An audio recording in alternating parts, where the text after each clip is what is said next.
नमस्कार,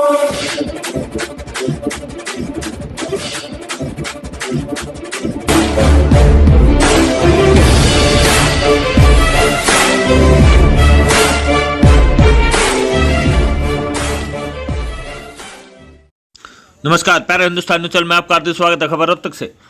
काले कृषि कानून और बिजली के निजीकरण के विरोध में मोदी, अमित शाह व केंद्रीय कृषि मंत्री का फूका पुतला। जनवादी महिला समिति की राष्ट्रीय उपाध्यक्ष जगमती सांगवान ने कहा, तीनों कृषि कानूनों को वापस लेने की मांग को लेकर 8 दिसंबर के भारत बंद में बढ़ चढ़कर भाग लेगी जनता।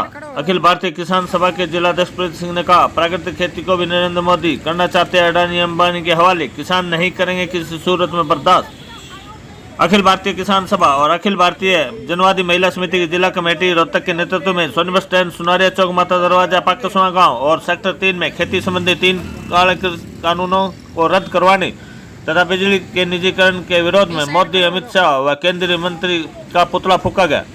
गौरतलब है कि मोदी सरकार द्वारा पूंजीपतियों के हाथों में देश की कृषि को सौंपने के उद्देश्य से पास किए गए 3 कानूनों के विरोध में देश भर में किसानों में गुस्सा है और इन कानूनों को रद्द करवाने के लिए देश भर के किसान 26 नवंबर से दिल्ली के टिकरी बॉर्डर, सिंधु बॉर्डर, गाजी बॉर्डर आदि सड़कों पर घेरा डाले हुए हैं।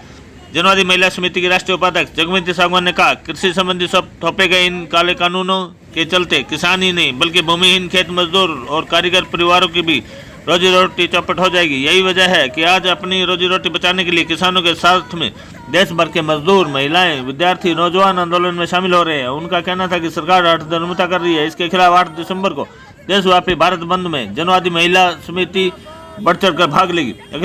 अखिल भारतीय जनवादी महिला समिति की जिला अध्यक्ष राजकुमारी दैया ने कहा, चौतरफा किसानों के विरोध के बावजूद भी मोदी सरकार अभी भी कृषि कानूनों को किसान हितैषी होने के झूठे दावे कर रही है। जनवादी महिला समिति सरकार के इस रवैये की कड़ी शब्दों में निंदा करती है और जल्द से जल्द तीनों काले कानूनों को वापस लेने की मांग करती है।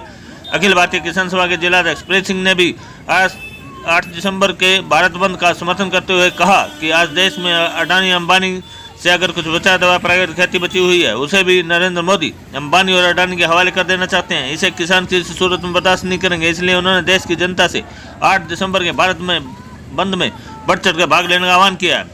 इस पुतला दहन कार्यक्रम में अनीता, गायत्री, शीला, मनीषा, सरोज, बामल, मुनमुन, विमला, मूर्ति, विजय लक्ष्मी, जगबीर, वर्षा, ममता, मीनाक्षी, ओमपति, शीला, सरोज, बतेरी, सुनीति, फूल, नितिन, रामचंद्र और प्रीत सिंह व ओम प्रकाश शामिल थे। रोहतक से वैशाली सैन की रिपोर्ट।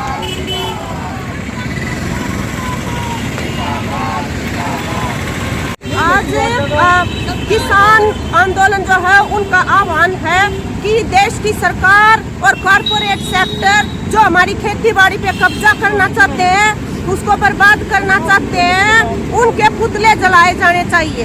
तो उस आह्वान के तहत हमारा संगठन और रोहतक के नागरिक जो हैं यहाँ पे पुतला दहन के लिए इकट्ठे हुए थे और आज शहर के अनेकों जगहों के ऊपर महिला, किसान, मजदूर सब नागरिक इकट्ठे होके यहाँ पे ये पुतले जलाएंगे और हम देश की सरकार से ये मांग करते हैं कि आज की जो बातचीत है उसमें इन काले कानूनों को वापस लेने का फैसला सुना दे। नहीं तो देश के अन्नदाता जो सड़कों पे पड़े हैं, इतनी ठंड के अंदर, कोरोना की महामारी के अंदर पूरे देश के अंदर जो है वो गुस्सा पनपने लग रहा है और इसी वजह से अनेक जो नागरिक हैं वो 70 साल के वो आज आंदोलन के इसमें सड़कों पे उतरे हैं। जैसे हमारी बहन सरोज है, वो रेजिडेंट वेलफेयर एसोसिएशन की अध्यक्ष भी हैं, तो वो भी आज आंदोलन पे आने को मजबूर हुई है। मोदी जी कह रहे हैं 22 साल में किसानों की आमदनी दुगनी होगी, कैसे दुगनी होगी? प्रीत सिंह किसान सभा जिलाध्यक्ष, हमने इसलिए फूके हैं पुतले नरेंद्र मोदी, अडानी और अनिल अंबानी का, क्योंकि मोदी सरकार अनिल अंबानी को और अडानी को देना चाहती है। केवल और केवल इस देश में जो आज बची है वो कारपोरेट की खेती बची हुई है। पूरा का पूरा देश कारपोरेट के हवाले कर दिया, चाहे रेलवे है, चाहे हवाई जहाज है, चाहे रोडवेज है, चाहे कॉलेज पर शिक्षा की बात, केवल खेती बची हुई थी। मोदी साहब पूरा अंगाला रहे हैं कि इसको भी कॉरपोरेट को सौंपा जाए और इन किसानों को बेरोजगार और बेहाल किया जाए, खेती और मजदूर इनको बढ़ाया जाए। और आज जो किसानों को संगठन और किसानों का जो आंदोलन है, पहली बार हमने अपनी उम्र में 70 साल की उम्र वाली इतना समर्थन कभी देखा नहीं था। इतना लंबा जो दिल्ली का घेराव आज 9वां दिन है, सरकार ने उसके से यानी सारे कंडे अपना लिए। इनमें खालिस्तानी भी बता दिया, इनमें जो है पाकिस्तानी भी बता दिए, इन उग्रवादी भी बता दिए। बेशरम सरकार है, इसके मंत्री वाहियात की बात करते, लेकिन किसानों की एकता टस से मस नहीं हो रही। आज अगर जो बातचीत सरे नहीं चढ़ी, 8 तारीख को पूरा देश का चक्का जाम होगा। जितने संगठन है, जितनी यूनियन है, 8 तारीख को रोड़ा के ऊपर होंगी।